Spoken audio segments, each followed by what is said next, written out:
TV Al-Waha. Heart Inspiration. Assalamualaikum warahmatullahi wabarakatuh. Sedulur TV Al-Waha dimanapun Anda berada, dari kawasan Sejuk Beniwah Kerajaan, Kecamatan Bojong, Kabupaten Tegal, Jawa Tengah.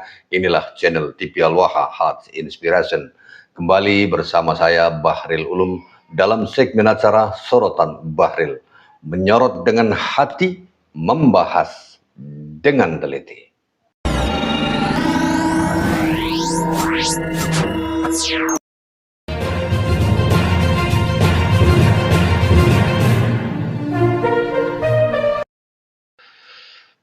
Sedulur TV Al-Waha, kali ini kita akan membahas sikap dari salah satu pengurus pimpinan cabang Nahdlatul Ulama di Jakarta, tepatnya yaitu pimpinan cabang NU Jakarta Timur.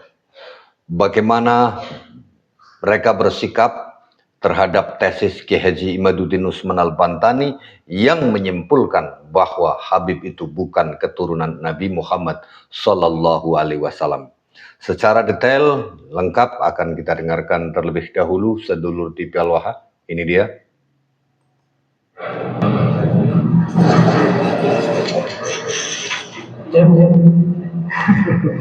Assalamualaikum warahmatullahi wabarakatuh. Saya Fauzan Tadi, mewakili daripada RMI PJJ Jakarta Timur yang alhamdulillah pada kesempatan siang hari ini kita rombongan RMI PJJ Jakarta Timur yang pertama menyatakan tentang istiqomah mendukung tesis Kiai Haji Imaduddin Usman sampai mati. Bukan sampai mati. Ya, sampai kapanpun kita mendukung, karena ini adalah ilmiah yang tidak terbantahkan oleh siapa. Yang kedua, RMI PJJ Jakarta Timur yang kebetulan ketuanya adalah seorang lawyer sekaligus selebriti juga, Ustaz Bayar. Jadi memberikan solusi sekaligus menanyakan yang terkait dengan validitas nasab Nabi SAW yang tadi secara ilmiah tidak terkonfirmasi kepada Rasulullah SAW.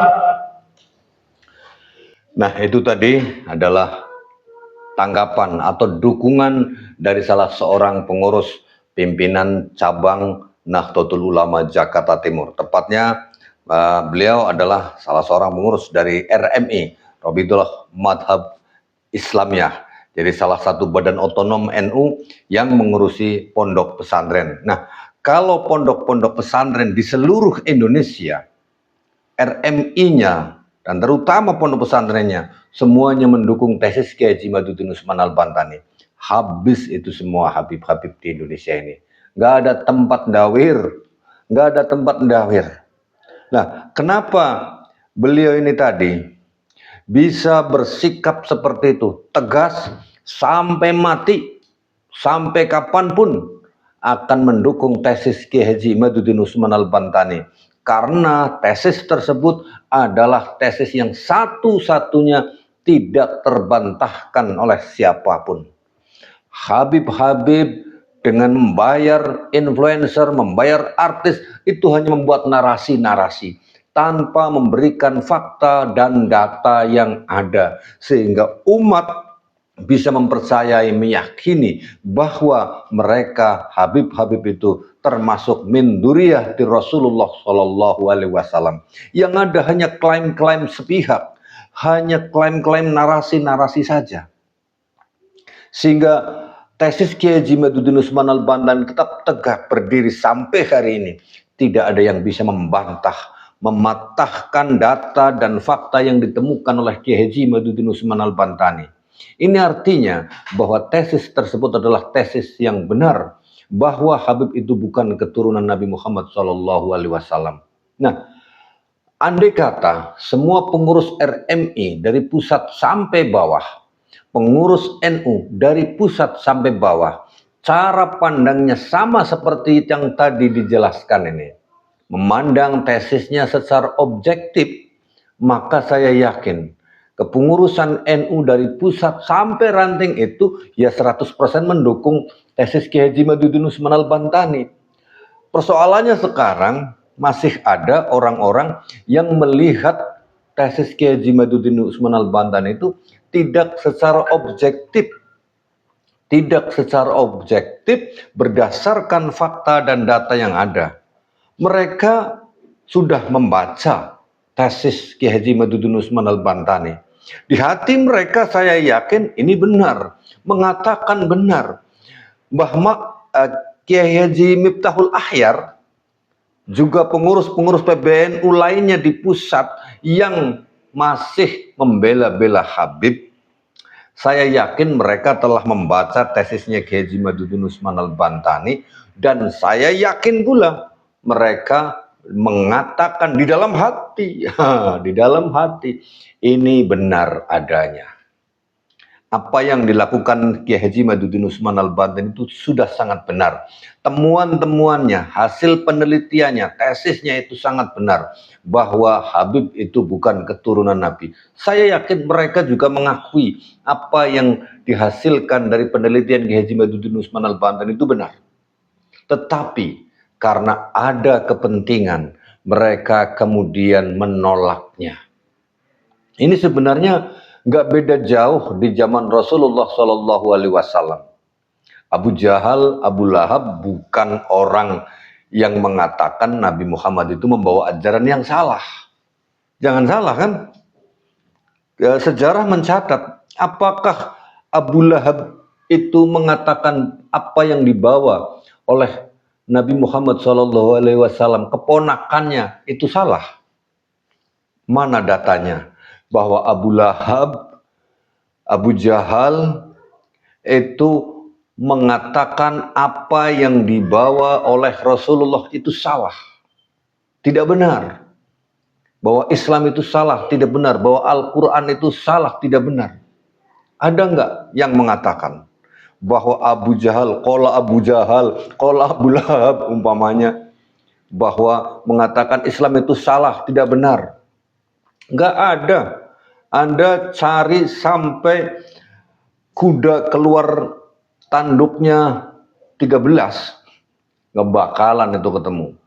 Artinya bahwa Abu Jahal, Abu Lahab, dan lain-lainnya yang menolak Kanjeng Nabi Muhammad itu, mereka sebenarnya mengakui, dan sejarah itu juga menulis. Abu Jahal, Abu Lahab mengakui bahwa apa yang dibawa oleh Nabi Muhammad itu benar. Tetapi karena kepentingan, kalau saya mengikuti Muhammad, nanti saya diatur-atur sama Muhammad. Bisnis saya hilang.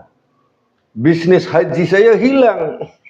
Dan pada saat itu ekonomi dikuasai oleh orang-orang ini. Oleh paman-paman Nabi Muhammad. Menguasai ekonomi Makkah dengan adanya Ka'bah. Orang-orang yang datang ke Ka'bah dari berbagai penjuru daerah itu memberikan keuntungan besar kepada Abu Jahal, Abu Lahab, dan lain-lainnya. Mereka berpikir kalau saya terima ajarannya Muhammad ini, nanti bisnis saya hilang. Akhirnya mereka menolak Muhammad SAW. Menolak Kanjeng Nabi Muhammad itu bukan karena menolak ajarannya yang salah, tapi menolak Nabi Muhammad itu karena kepentingan dirinya, takut tergeserkan, takut kalah, takut nggak dapat apa-apa secara ekonomi.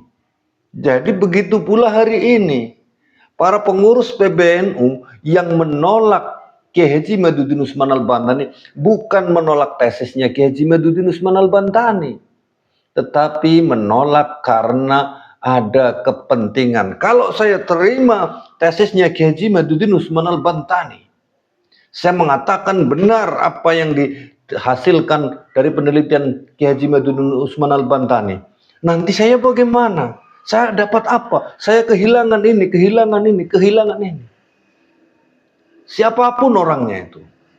Saya merasa dan saya yakinnya orang-orang siapapun Anda yang menolak tesis Kiai Haji Maduddin Usman Al-Bantani itu karena melihat tesis itu tidak secara objektif, tetapi karena ada kepentingan. Anda yang jadi muhibbin hari ini, ya, kalau Anda masih muhibbin hari ini, biasanya masih ada kepentingan. Contoh kecilnya, Anda mendirikan sebuah majelis taklim, pengajian, dari tadinya tidak ada pengunjung, kemudian ngundang Habib, datang ke majelis sampean semuanya, terus karena ngundang Habib, banyak orang ikut datang. Sehingga sampean merasa saya majelisnya besar ini karena mendatangkan Habib. Itu kan kepentingan. Nanti kalau saya kemudian berbalik mengatakan Habib itu bukan keturunan Nabi, bagaimana jamaah saya? Takut kehilangan jamaah Anda sendiri. Ya itu kan kepentingan. Sebenarnya secara objektif, siapapun lah, kalau secara objektif, itu akan mengatakan bahwa apa yang dihasilkan oleh Kiai Haji Madudin Usman Al-Bantan itu adalah benar. Bahwa Habib-Habib itu bukan keturunan Nabi Muhammad SAW. Sekali lagi, yang masih mengatakan tidak benar dan penipu, pembohong, pendusta, pemecah belah itu hanya karena orang-orang itu memiliki kepentingan. Sama dengan para Habib-Habibnya. Mereka sebenarnya juga setelah membaca itu di dalam hati mereka yang mengatakan benar ini ternyata benar. Tapi mereka nggak mau menerimanya, menolak. Karena kalau saya mengakui bahwa saya bukan keturunan Nabi Muhammad, habis saya, nggak bisa apa-apa saudara. Kan begono. Ya. Jadi simpel aja. Kalau PBNU, PCNU, PWNU berpikir secara objektif, tentunya akan bersikap seperti tokoh RMI Jakarta Timur ini, mendukung tesis Kiai Haji Madudin Usman Al-Bantani sampai mati selamanya. Saya Bahri Ulum. Assalamualaikum warahmatullahi wabarakatuh.